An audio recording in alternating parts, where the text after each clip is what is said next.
பயிற்சி 3.5 question number 1 பின்வரும் சமன்பாடுகளை தீர்க்க. First subdivision sin square X minus 5 sin X plus 4 = 0. இதில் sin x ஒய்ன்னு நம்ம பேர் வச்சுக்கலாம். sin ஸ்கொயர்னா sin x ஒய்னா sin ஸ்கொயர் என்ன வரும் Y square minus 5 sin x பதிலாக ஒய்ன்னு பேர் கொடுக்குறோம் ப்ளஸ் 4 = 0. இதை காரணிப்படுத்தலாம், பெருக்கலாம் 4 கூட்டினாலும் கழிச்சாலும் -5 -1 -4.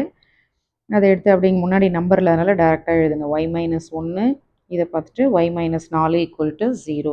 தனித்தனியாக பிரித்து எழுதலாம். y-1 = 0 y-4 = 0. ஸோ இந்த மைனஸ் டேர்ம் இந்த பக்கம் வந்தால் ப்ளஸ் ஆகிடும், மைனஸ் இந்த பக்கம் வந்தால் ப்ளஸ். y = 1 y = 4. இப்போ ஒய்ன்றதுக்கு என்ன பேர் வச்சுருக்கோம் sin x. இப்போ ஒய்க்கு பதிலாக sin xன்னு எழுதுங்க. sin x = 1, இங்கே sin x = 4.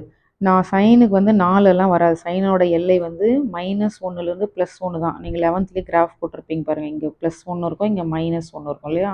இப்படிதான் நீங்கள் சைன் கிராஃப் போட்டிருப்பீங்க. அப்போ +1லேருந்து -1 வரைக்கும் தான் சைனோட எல்லை இருக்குது.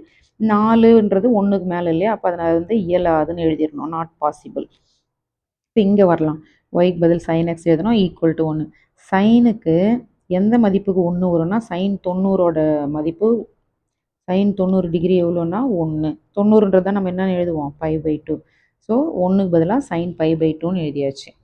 இப்போ இதை நீங்கள் 11லேயே பார்த்துருப்பீங்க இல்லையா? சார்பகத்தில் sin x = sin y அப்படின்னா y வர இடத்துல என்ன வருது π/2. இப்போ இதுக்கு பொது தீர்வு இந்த ஃபார்முலா இதை மெமரி பண்ணி வச்சுக்கணும் நீங்கள். x = nπ plus -1/n × y. therefore x xன்றது தான் தீர்வு. இங்கே எழுதிட்டு அதனால் திரும்ப தீர்வு எழுதணும் அவசியம் இல்லை. x = nπ plus -1/n. பக்கத்தில் போடக்கூடாது என்ன, இது பவர் தலை மேலே போடணும். y எவ்வளோ, y போட்டிருக்கோம் பாருங்கள் π/2. ஸோ y வர இடத்துல π/2ன்னு போடணும். இதுதான் ஃபஸ்ட்டு சப்டிவிஷனோட தீர்வு. அடுத்து செகண்ட் சப்டிவிஷன் போகலாம். இங்கே பாருங்கள், இது ஒரு முப்படி சமன்பாடு கொடுத்துருக்காங்க. x³ வந்திருக்கு இல்லையா? 12x³ + 8x = 29x² - 4. இது கொஞ்சம் அலைன் பண்ணி எழுதலாம் கரெக்டாக. 12x³ இங்கே இருக்குது, ப்ளஸ் 8x இருக்குது. இந்த ஈக்குவல்ட்டுக்கு ப்ளஸ் இருக்கிறது இந்த சைடு எடுத்துகிட்டு வந்தால் மைனஸ் ஆகிடும், -4 இங்கே வந்தால் ப்ளஸ் = 0. ஓகே, இப்போ ஆர்டராக எழுதலாம். 12x³ அடுத்த பவர் இவங்க -29x², அடுத்தது எக்ஸ் டேர்ம் 8x, அப்புறம் கான்ஸ்டன்ட்டு. ஸோ ஆர்டராக எழுதணும். பவர் பாருங்கள் 3 2 1 கான்ஸ்டன்ட். இப்போ எல் வகுத்தல் நிறையா நம்ம பார்த்துருக்குறோம் அந்த கணக்கை. இதோட கெழுவெல்லாம் எடுத்து எழுதுங்க. 12 -29 8 4 நல்லா கேப் விட்டு எழுதணும். இப்போ இதில் பார்த்தீங்கன்னா கெழுக்கள் எல்லாம் கூட்டி பாருங்களேன். கெழுக்களின் 2 ட்ரிக்கு சொல்லி கொடுத்தோம் உங்களுக்கு. 12 -29 + 8 + 4 இது எல்லாத்தையும் கூட்டினா 0 வராது. அப்போது +1 நமக்கு தீர்வு கிடையாது. இன்னொன்று என்ன சொன்னேன், 1வது டேர்மும் 3வது டேர்மும் 2வது டேர்மும் 4வது டேர்மும் சுருக்குனா ஒரே மாதிரி ஆன்சர் வரணும். ஸோ இப்போ அதுவும் வரல. அப்போ -1ம் கிடையாது. இப்போ 1 -1 தான் நமக்கு ஐடியா தெரியும். அப்போ அடுத்தது நம்ம ட்ரை பண்ணி பார்க்கணும். +2ன்னு போடணும். ஒருவேளை +2க்கு இங்கே 0 வரலன்னா -2 போடணும். -2ம் வரலன்னா 3. அது வரைக்கும் உங்களுக்கு கொடுக்க மாட்டாங்க. இதோட 2 -2ஓட முடியுது உங்களுக்கு சிலபஸ்ஸு.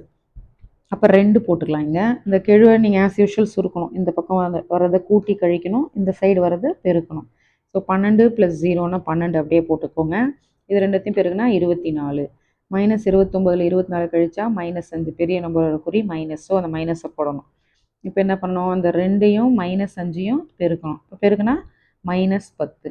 8 -10 என்ன வரும் -2. இப்போ -2 இந்த 2யும் பெருக்குனிங்கன்னா -4.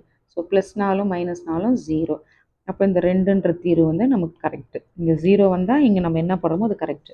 இப்போ இதை ஒரு இருபடி சமன்பாடாக எழுதணும்னா முப்படியில் இங்கே ஒரு தீர்வு போயிடுச்சு. அப்போ ஒரு எக்ஸ் போயிடுச்சு, மீதி இருக்கிறது ஒரு x² எக்ஸு, இது கான்ஸ்டன்ட்.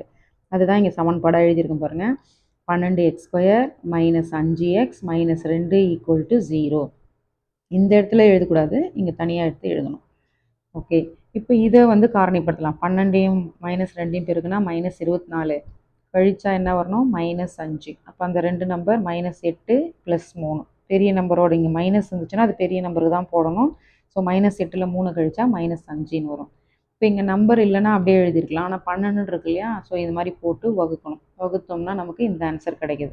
இதை எடுத்து அப்படியே எழுத வேண்டியதான். x - 2/3 எக்ஸ் இது ப்ளஸில் இருக்கனால ப்ளஸ் 1/4 ஈக்குவல் டு 0. ஸோ மைனஸில் இருக்கிற டேர்ம் இந்த சைடு வருது, ப்ளஸில் இருக்கிற டேர்ம் இந்த சைடு வருது. அப்போ இது ப்ளஸ் ஆகிடும், இது மைனஸ் ஆகிடும். ஸோ தேர்ஃபோர் தீர்வுகள் ஏற்கனவே ஃபஸ்ட்டு தீர்வு கண்டுபிடிச்சிடும் பார்த்தீங்களா, இது ஃபஸ்ட்டு எழுதுறீங்க. அடுத்து ரெண்டாவது தீர்வு, இது மூணாவது தீர்வு. ஸோ மொத்தம் 3 தீர்வுகள் கிடச்சிருச்சு.